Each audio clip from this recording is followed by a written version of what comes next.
히브리서 1장 1절부터 3절 제목은 그의 능력의 말씀으로. 히브리서 1장 1절부터 3절 제목은 그의 능력의 말씀으로. 같이 합독합니다. 옛적에 선지자들을 통하여 여러 부분과 여러 모양으로 우리 조상들에게 말씀하신 하나님이 이 모든 날 마지막에는 아들을 통하여 우리에게 말씀하셨으니 이 아들을 만유의 상속자로 세우시고 또 그로 말미암아 모든 세계를 지으셨느니라.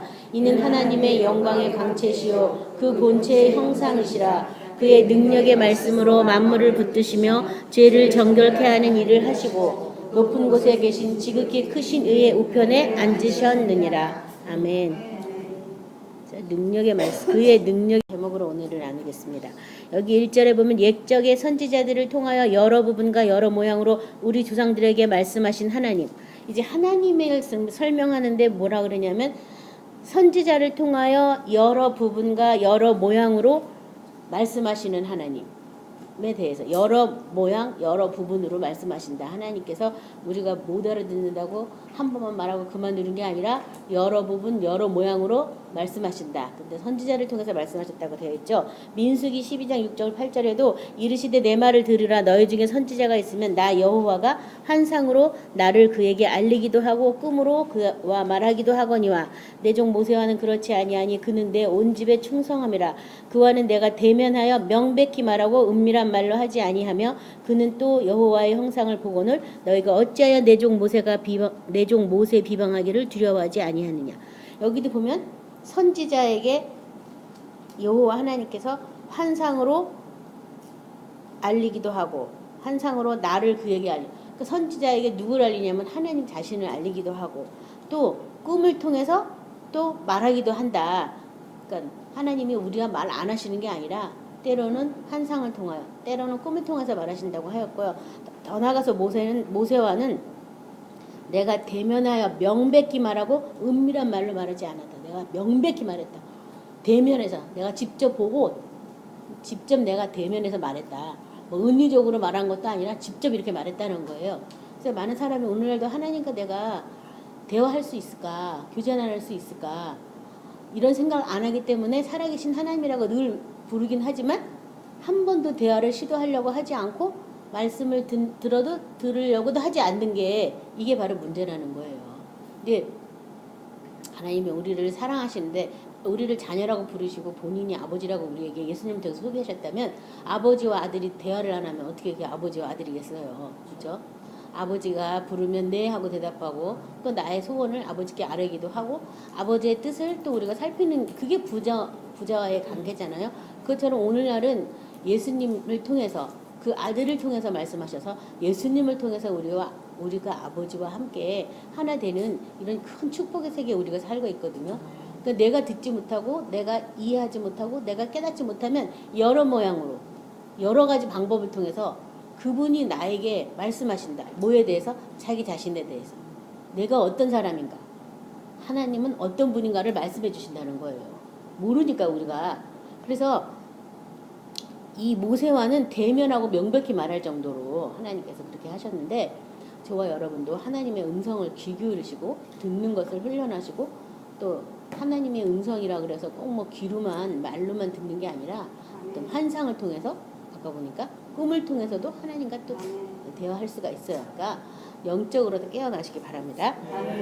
요엘 2장 28절 29절은 그에 내가 내 영을 만민에게 부어주리니 너희 자녀들이 장래일을 말할 것이며 너희 늙은이는 꿈을 꾸며 너희 젊은이는 이상을 볼 것이며 그때 내가 또 내 영을 남종과 여종에게 부어줄 것이다. 내 영을 만민에게 부어줄 것이다. 그래서 이제는 어떤 선지자를 통해서만 아버지를 알고 만나고 그러는 시대가 아니라 영을 통하여 그 영이 바로 보혜사 성령이고 다른 말로 하면 예수 그리스도의 영이죠. 그 영을 통해서 예수님 안에 있는 아버지를 우리가 이제 알 수가 있어요. 그래서 그런 시대에 왔다. 그것을 깨달으시기 바랍니다. 소개하면서 그 하나님이 2절에 이 모든 날 마지막에 아들을 통하여 우리에게 말씀하셨으니 이 아들을 만유의 상속자로 세우시고 또 그로 말미암아 모든 세계를 지으셨느니라. 자, 뭘 통해서 말씀하셨다고요? 아들을 통하여 그 하나님이 우리에게 말씀하셨다. 누굴 통해서요? 아들을 통해서. 그래서 아들과 아들의 소원대로 계시받는 자 외에는 아버지를 알 자가 없다고 예수님께서 말씀하셨어요. 그래서 아들을 통해서 아버지를 알 뿐이다. 아들 없이 아버지를 알 수 없어요. 그래서 아들 없이 만약에 아버지를 알았다는 건 내가 그냥 하나님 하나 만든 거예요. 또 다른 우상에 불과한 거죠. 그래서 예수님으로부터 아버지에 대한 계시를 받아야겠어요. 또 그 아들을 통하여 말씀하시고 이 아들을 만유의 상속자로 세우시고 그로 말미암아 모든 세계를 지었다. 아들이 상속자고 또 그로 예수님을 통해서 모든 세계를 지으셨다. 이 모든 날 마지막에 그렇게 하셨는데 베드로전서 1장 20절부터 21절은 그는 창세전부터 미리 알리신 바 되신이나 이 말세에 너희를 위하여 나타나신 바 되었으니 너희는 그를 죽은 자 가운데서 살리시고 영광을 주신 하나님을 그리스도로 말미암아 믿는 자니 너희 믿음과 소망이 하나님께 있게 하셨느니라. 이 말세에 너희를 위하여 나타나신 바 되었다. 이 마지막에 예수님이 이제 나타나신 거죠. 그전에는 말씀으로 4차원의 세계에 있었다면 이 마지막에는 육신의 몸으로 직접 오셔서 우리에게 예수님을 통해서 상속자가 되는 방법을 알려주시는 것이고 우리에게 예수님을 통해서 아버지가 계신 그곳으로 인도하시고 아버지가 어떤 분인지 알려주시려 예수님이 오셨어요. 그래서 우리가 믿는 하나님은 어떤 하나님이면 너희는 그를 죽은 자 가운데서 살리시고 영광을 주신 하나님을 그리스도로 말미암아 믿는 자다. 뭘 믿어야 되냐면 예수가 이 땅에 와서 우리 인간의 모든 죄악을 다 담당하시고 죽었는데 그 죽은 가운데서 다시 살아나셔서 영광을 주신 그 하나님을 믿는 그 믿음이 우리한테 있어야 된다. 그 다음에 우리의 믿음은 어디에 있냐면 너희 믿음과 소망이 하나님께 있게 하셨느니라. 어디 있다고요? 믿음과 소망이 하나님께 있다. 나의 소망 이 땅의 것이 아니다. 하나님께 있다. 나의 믿음 하나님께 있다. 그러니까 점점 하나님을 알아가는 삶을 하는 거죠. 그렇죠? 예수님을 통해서. 히브리서 9장 26절에도 그리하면 그가 세상을 창조한 때부터 자주 고난을 받았어야 할 것이로되 이제 자기를 단번에 제물로 들여 죄를 없이 하시려고 세상 끝에 나타나셨다. 자, 지금 세상 끝에 말세에 지금 세상 끝이라고 자꾸 나오죠. 그 다음에 아들을 통하여 우리에게 말씀하셨다. 히브리서 3장 6절부터 11절 우리 같이 타져서 합독하겠습니다. 히브리서 3장 6절부터 11절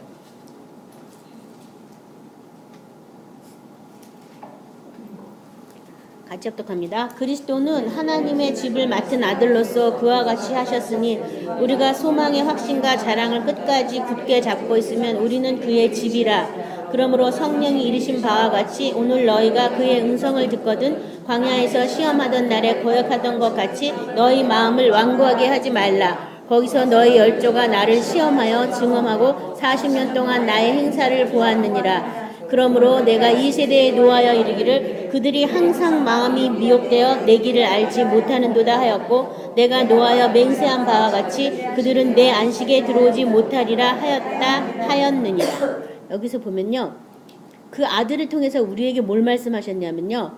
6절에 보면 그리스도는 하나님의 집을 맡은 아들로서 그와 같이 하셨으니 우리가 소망의 확신과 자랑을 끝까지 굳게 잡아보면 우리는 그의 집이다. 그 아들을 통해서 우리에게 무슨 말을 했냐면 우리는 그의 집이다라는 말을 한 거예요. 우리는 그의 집이다. 누구의 집? 아들이신 예수 그리스도의 집. 하나님의 살아계신 성령의 전. 또 계시록에서는 새 예루살렘 성이다라고 지금 말하고 있거든요. 우리는 그의 집이다. 내가 결국 신앙생활 끝으로 가서 소망의 확신과 자랑을 끝까지 굳게 잡고 있으면 우리는 그의 집이 된다. 그의 집이 되는 그것에 대해서 그러므로 성령이 이르신 바 같이 오늘 너희가 그의 음성을 듣거든. 성령이 우리가 하나님 집 되게 하려고 오셨거든요. 그래서 성령과 신부가 오라 하는도다 이렇게 계시록에 나와 있는데 하나님의 집으로 우리를 단장하러 오셨는데 그의 음성을 듣거든 마음을 완고하게 하지 말라. 성령이 우리에게 하나님의 집되게 하는 음성을 자꾸 해주는 거예요. 집되게 하는 거예요. 그러니까 지금 내 눈에 들보보다 남의 눈에 티가 자꾸 보여가지고 내 눈에 들배를 빼버리라고 성령이 전이 되게 하려고 자꾸 그런 게 보이는 거예요. 우리 아까 목사님 나름 잘해주셨는데요. 자꾸 남에게 보이는 거예요. 내 속에는 들보가 있거든요. 그거를 빼버리라고. 그걸 빼기 전까지는 아파요. 남의 것 때문에. 그래서 하나님의 집이 돼야 되는데 지금 내 속에 내가 가득하면 하나님의 집이 될 수 없잖아요. 내 속에 말씀이 가득하고 예수가 가득하고 성령이 충만해야 하나님의 집이 될 수 있으니까 그렇지 않은 것들을 내가 보고 아파하고 씨름하면서 빼버리라고 때로는 죽었다라고 선포하면서 시인하라고. 그래서 그런 음성을 듣거든 너의 마음을 완고하게 하지 말라. 아, 내가 하나님 집되게 날 단장시키려고 이렇게 내 마음에 이런 거를 빼시는구나 이렇게 생각을 해야 되는데 그러지 않고 왜 나만 가족했더니 귀찮게 이러냐고. 나 좀 제발 냅두라고. 그리고 저 이상한 사람 저 사람을 좀 어떻게 손보시라고. 그런 게 다 뭐냐면요 마음이 완고한 거예요. 나 안 바뀌겠다고. 근데 그렇게 안 바뀌면 어떤 일이 생기냐 하면은 미혹이 돼서 내 길을 알지 못한다. 그들은 항상 마음이 미혹돼서 내 길을 알지 못한다.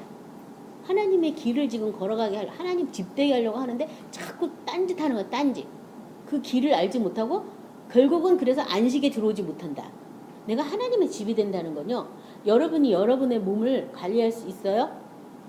있다면 아플 사람 하나도 없겠죠. 아까 병으로 죽은 사람 얘기를 했는데 병이 왜 왔는지를 모르는데 어떻게 병을 미리 대처할 수 있겠어요. 그러니까 내가 내 몸을 주인 노릇한다고 생각하지만 사실은 누가 주인 노릇하냐 하면 사망이 주인 노릇하는 거예요. 내가 하나님의 집이 될 때 주인이 바뀌는 거예요. 하나님으로. 하나님이 내 집을 지켜줘야 내가 안식을 누리고 자아와 평강을 느끼는 거지. 그 전까지는 내가 주인 돼서 이거 해볼까 저거 해볼까 막 하다 보면 뭐 해도 되지도 않아요 또. 그래서 이 방법 저 방법 사람의 방법을 많이 취하기도 하지만 그래서 잠깐 유익을 얻기도 하고 도움을 받기도 하지만 그게 영원한 방법일 수는 없어요. 내가 어찌됐든 하나님의 집이 돼야 자유와 안식을 누릴 수가 있어요. 주님의 집인데 병마야 하나님의 집이야 네가 어떻게 있냐 너 떠나가라 이렇게 명령할 수 있는 거잖아요. 내가 하나님의 집인데 지금 값주고 사가지고 주님 건데 너 지금 뭐 하는 거야 너 떠나가 이래야 되는데 내가 왜 병에 걸렸을까 뭐 때문에 걸렸을까 유전이었을까 뭘 잘못 먹었을까 생활이 잘못됐을까 누구 묘해였을까 이걸 사탄은 자꾸 연구하게 하는 거예요. 그 병을 받아들여서 그 병과 싸우게 하려고. 근데 우리가 싸울 수는 없어요. 예수님이 싸우셨어요. 예수님도 그 병을 짊어지시고 죽었어요. 싸웠다기보단 죽었어요. 죽어서 이긴 거예요.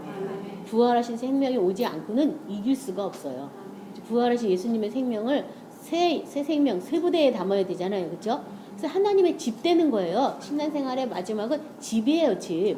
그래서 집 주인이 바뀐 거예요. 주인이. 사망이 주인이 아니고 내가 주인이 아니에요. 성령이 주인이에요. 예수님이 주인이에요. 너희는 너희 것이 아니다. 값으로 산 것이 되었다라고 말하고 있잖아요. 내 거 아니래잖아요. 그러니까 주님 앞에 자꾸 나가서 기도하지 않으면 안식은 오지 않아요. 그래서 참된 안식, 예수님의 집으로 내가 단장받을 때 참된 안식이 와요. 그게 바로 하나님이 원하시는 길이에요. 히브리서 4장 14절도 그러므로 우리에게 큰 대제사장이 계시니 승천하시니 곧 하나님의 아들 예수 그리스도시라 우리가 믿는 도리를 굳게 잡을지어다. 큰 대제사장이 계시니 그 대제사장은 누구냐면 승천하시니 곧 하나님의 아들 예수 그리스도다. 우리가 믿는 도리를 굳게 잡을지어다. 우리의 대제사장은 이 땅에 있는 대제사장이 아니다. 하늘에 있다. 하늘 차원으로 올라가신 분이다. 우리는 그분을 붙잡고 있으니까 너희가 믿는 도리를 굳게 잡아라. 그걸 붙잡아라. 승천하신 예수님. 우리의 대제사장. 우리가 뭔가 연약하고 뭔가 뭐 어둠에 휩싸여 있을지라도 예수님은 천국에 하나님 나라에 계시고 하나님 보좌에 계시거든요. 그 보좌에서 나를 위해서 계속 뭐래요? 중보하는 거예요. 중보. 새 언약의 중보자가 되셔서 나를 거기까지 이끌어 오시려고 내가 너를 이끌어 온다 그랬잖아요. 그렇죠? 이끌어 오려고 거기서도 계속 우리를 위해서 기도하고 계세요.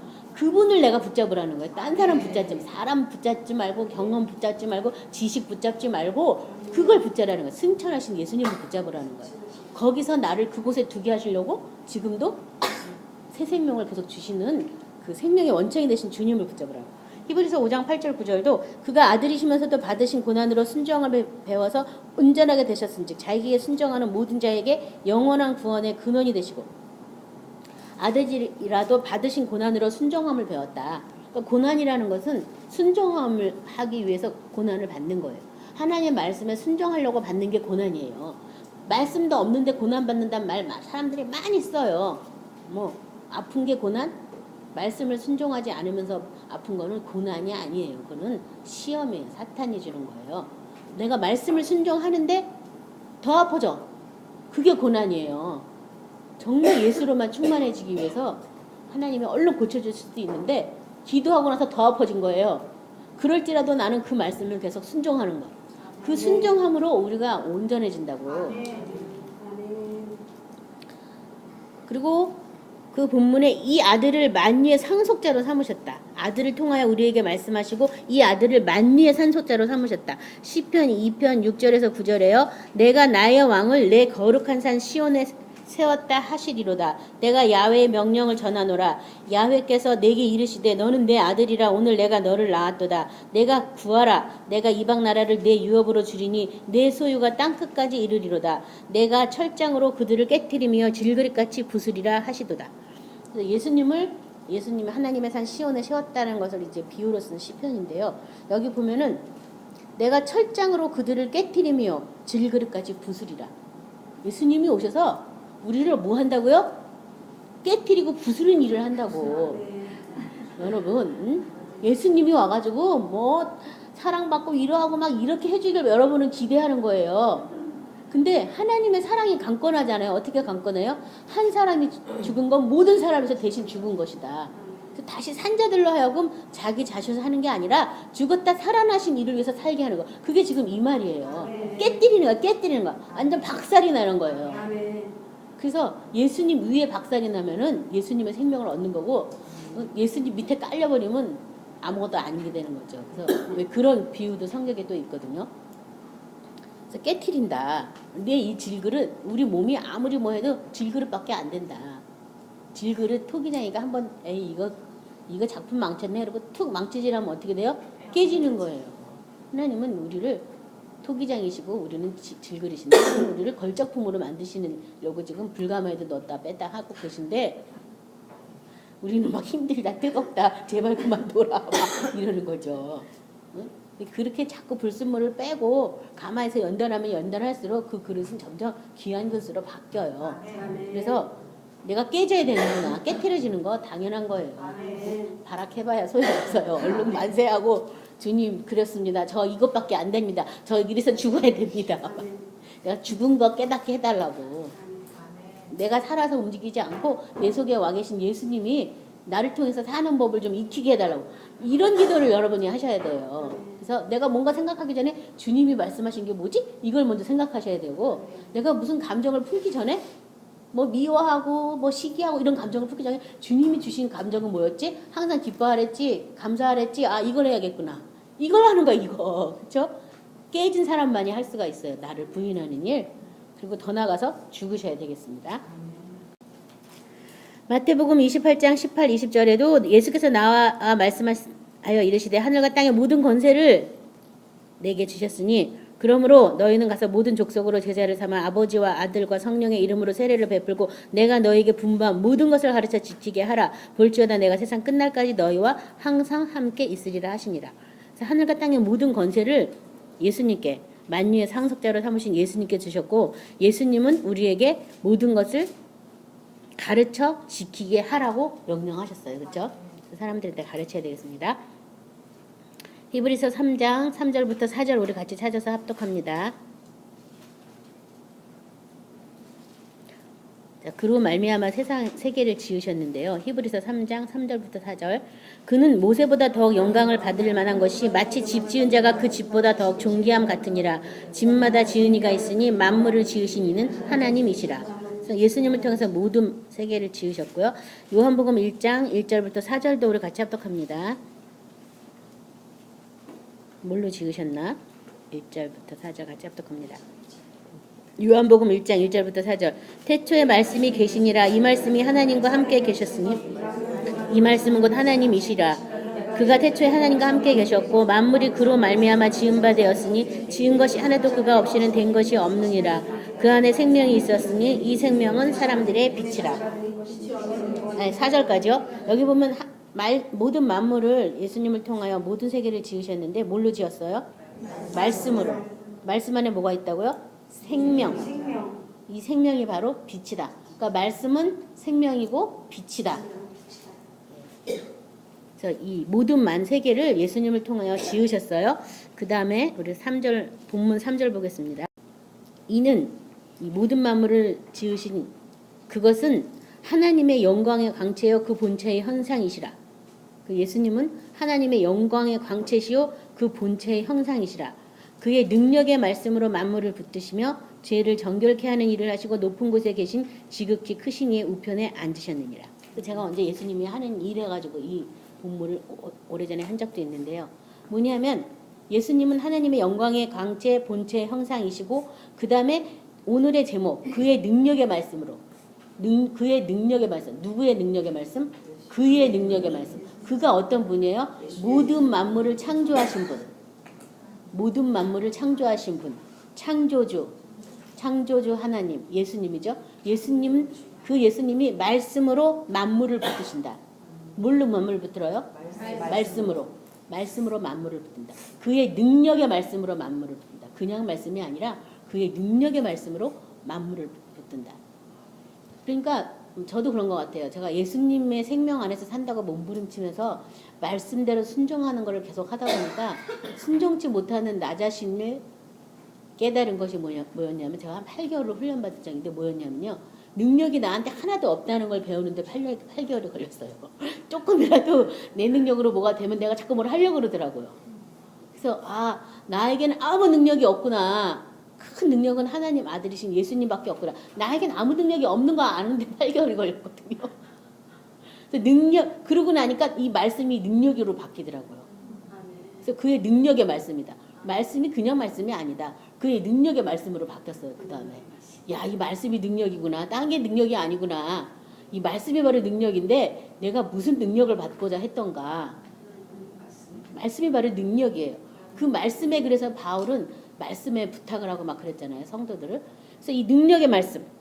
그 말씀으로 만물을 붙드신다. 그러면 저와 여러분도 만물 중에 있잖아요. 저와 여러분도 뭘로 붙잡고 계시는 거예요? 말씀으로 붙잡고 있는 거예요. 말씀으로. 주님의 말씀으로 나를 붙잡고 있으면 나도 말씀으로 나가면 그 결속이 대단하겠죠. 근데 주님은 말씀으로 붙잡으려고 그러는데 나는 자꾸 말씀을 피한다면 그 붙잡은 게 어떻게 되겠어요? 붙잡는 건 서로 붙잡아야 붙잡혀지는 거지 한 사람만 붙잡는다고 붙잡혀지는 건 아니에요. 그렇죠? 그래서 나도 말씀으로 들어가야 주님이 나를 붙잡고 있는 그 능력의 말씀이 뭔지 알게 되죠. 그 다음에 또 뭐 하냐면 죄를 정결케 하는 일을 하신다. 그 능력의 말씀으로 만물을 붙드시고 그 능력의 말씀으로 죄를 정결케 하는 일을 하신다. 죄란 게 뭐예요? 죄가 우리 많이 배웠잖아요. 히브리 말로도 막 배웠는데 하나님의 관역에서 빗나간 게 다 죄다. 관역이 하나님 말씀이잖아요. 말씀대로 살지 않는 것 그것이 다 죄예요. 그러니까 이 능력의 말씀으로 죄를 정결케 하는 일도 하신다. 그러니까 말씀 안에서 많이 다룸을 받고 말씀 안에 있는 안식을 누린 사람들이 죄를 자꾸 어떻게 된 거예요? 사함받은 거예요. 말씀으로만 가동하고 있으니까. 고린도후서 4장 4절에 보면요. 그 중에 이 세상 신이 믿지 아니하는 자의 마음을 혼미케 하여 그리스도 영광의 복음의 광채가 비치지 못하게 하매니 그리스도는 하나님의 형상이다. 그래서 이 복음의 빛을 뭐라고 했냐면 그리스도의 영광의 복음의 광채다. 그리스도의 영광의 복음의 광채다. 그래서 우리가 믿는 이 믿음은 다시 사신 예수님, 부활하신 예수님, 영광을 주신 하나님을 믿는 그 믿음. 영광의 복음이에요. 영광의 복음. 그래서 그 나라와 그 영광에 들어가게 하기 위해서 하나님이 우리를 구원하셨다. 이런 황금 구절도 있는데요. 영광이에요. 영광. 그리스도 영광의 복음의 광채가 나한테 비춰야 돼요. 근데 많은 사람이 아직도 혼미해가지고 그 영광의 광채를 몰라요. 아직도 그냥 십자가에 달리신 예수님.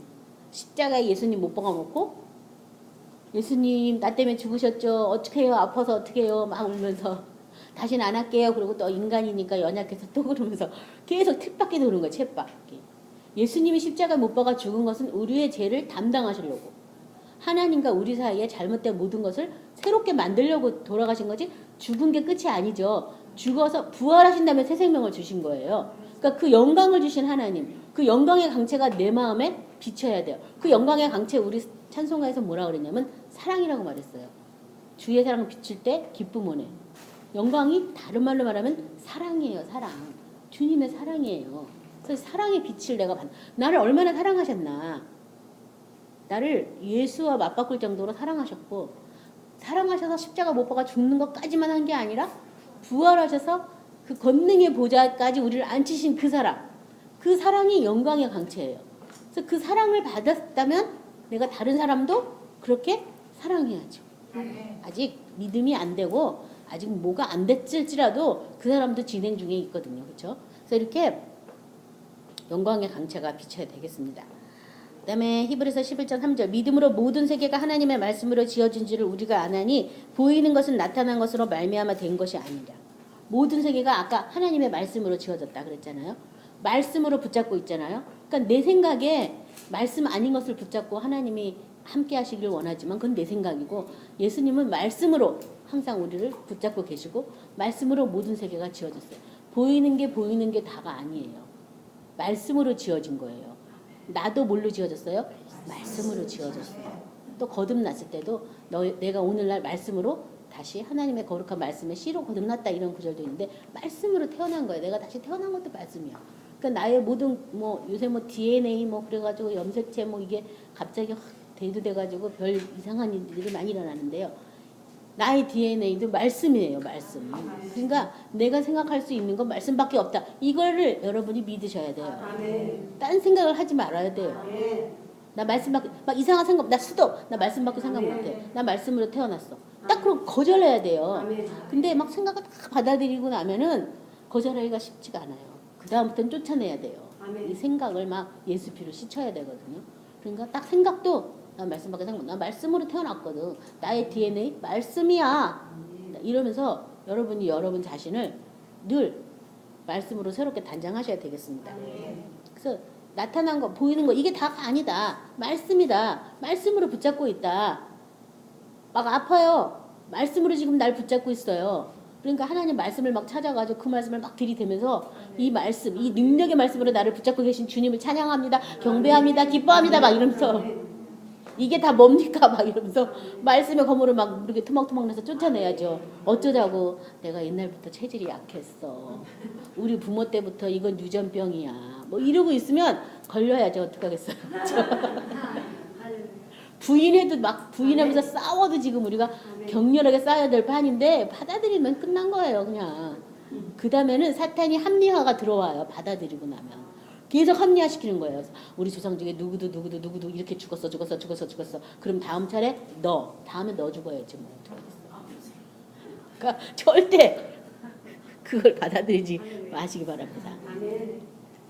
고린도전서 1장 15, 17절에 또 그는 보이지 아니하는 하나님의 형상이시여 모든 피조물보다 먼저 나신 이시니 만물이 그에게서 창조되되 하늘과 땅에서 보이는 것들과 보이지 않는 것들과 혹은 왕권이나 주권이나 통치자들이나 권세들이나 만물이 다 그로 말미암아 그를 위하여 창조되었고 또한 그가 만물보다 먼저 계시고 만물이 그 안에 함께 섰느니라.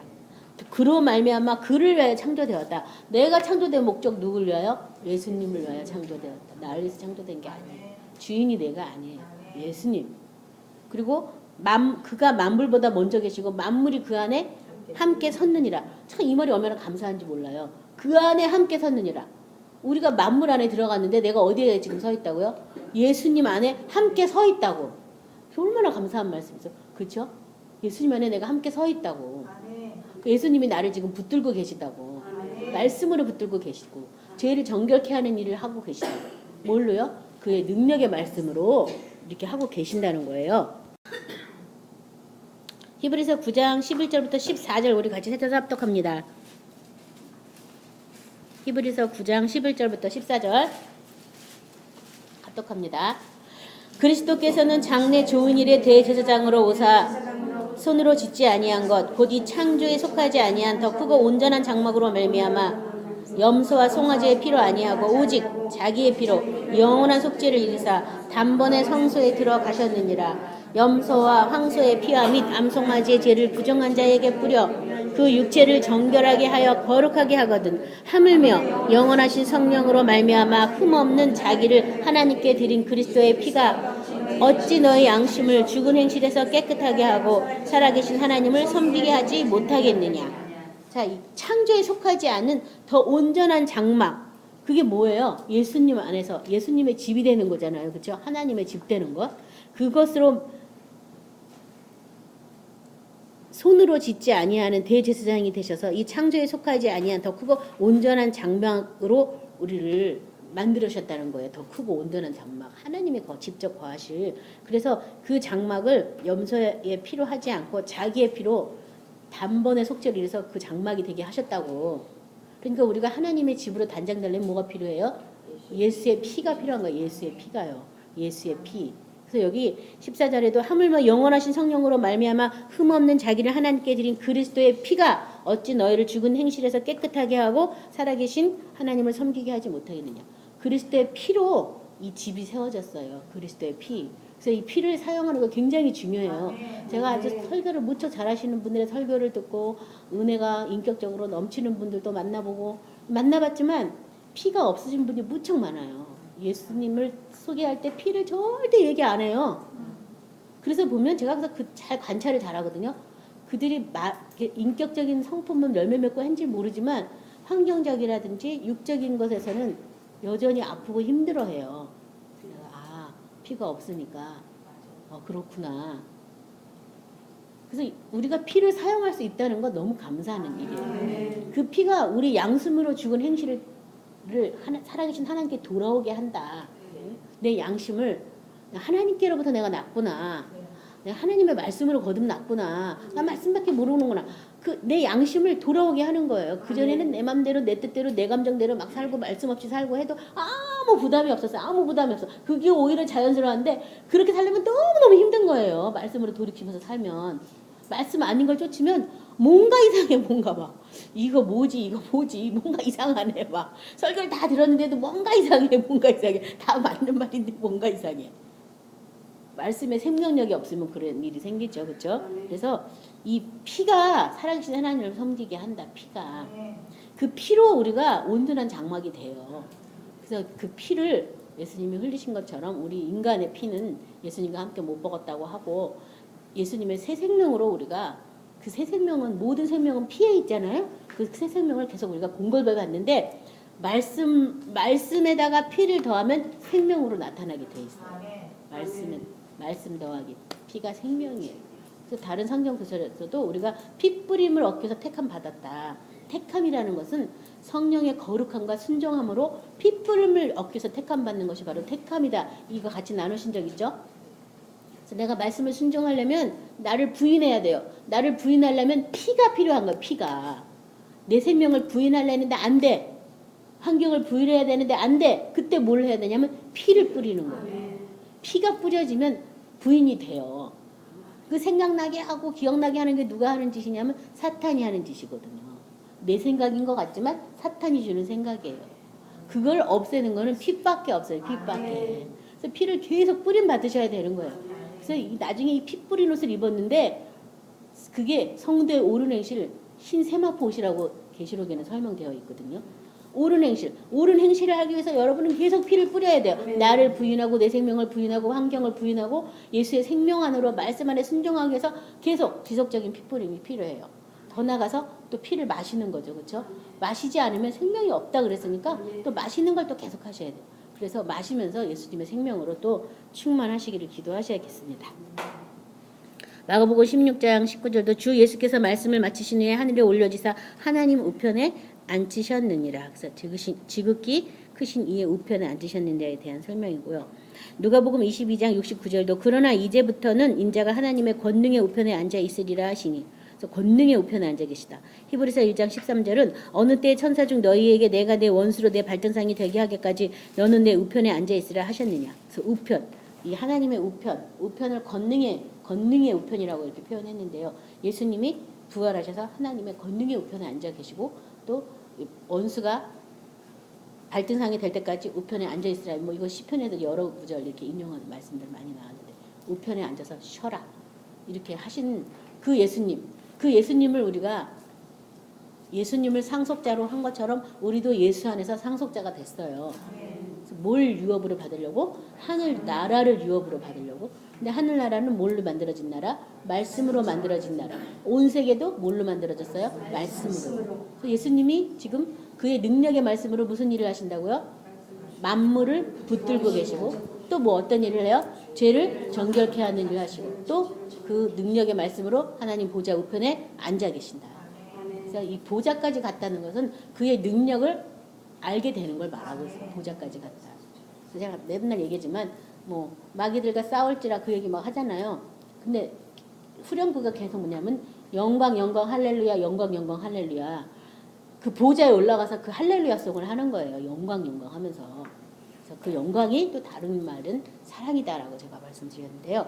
오늘 말씀을 생각하면서 과연 내가 이 능력의 말씀에 그의 능력의 말씀에 내 말씀이 아니라 그의 능력의 말씀 모든 만물을 창조하신 그분의 그 능력의 말씀에 내가 붙들려 있는가 자신을 살펴보시기 바랍니다. 만약에 붙들려 있지 않다면 그분은 지금 날 붙들고 계세요. 내가 붙잡지 않아서 그걸 못 누리는 것 뿐이에요. 그래서 오늘부터 붙잡는 그런 신앙생활 하시기 바랍니다.